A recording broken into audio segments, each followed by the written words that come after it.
Hello बच्चों, मैं आज आपके लिए नई कहानी सुनाने आई हूँ जिसका नाम फूटा घड़ा।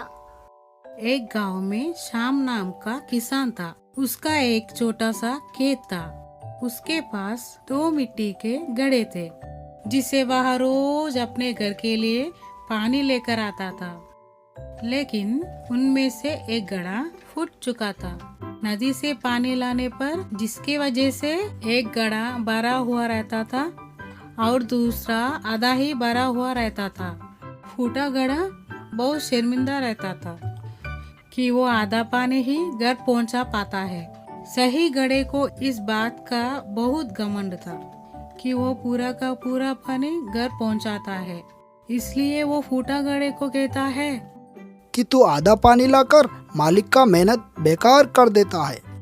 ये सुनकर फूटे घड़े को बहुत दुखी होता है। इस तरह दोनों घड़ों के बातें सुनकर श्याम फूटे घड़े को कहता है, तुम सिर्फ अपनी बुराई देख रहे हो, पर मैं शुरू से ही उस बुराई के साथ छिपी अच्छाई को भी देख रहा हूँ।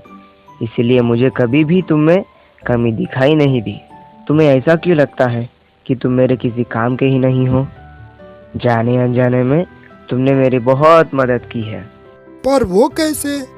हर रोज जब हम नदी से घर वापस आते हैं तो तुम्हारा आधा पानी उस जमीन पर गिरता है, जिससे वहाँ फूलों को उगने में मदद मिलता है। तो तुम कैसे कह सकते हो कि तुम मेरे किसी काम के ही नहीं हो? इन सब में आपकी मदद कैसे हुई? वो ऐसा है कि अब मैं खेती के साथ साथ उन फूलों को भी बाजार में बेचने लगा हूँ, जिससे मेरे पास और अधिक धन आ जाता है। उस धन से मैं खेत के लिए ज्यादा और अच्छे बीज खरीद लेता हूँ। ये सब तुम्हारे वजह से ही हो पाया है। इसीलिए तुम आज के बाद अपने आप को कभी भी कम मत समझना। सीख, हमें कभी भी किसी के हुनर का मजाक नहीं बनाना चाहिए, बल्कि उसकी अच्छाई को ढूंढकर उसे और निखरना चाहिए।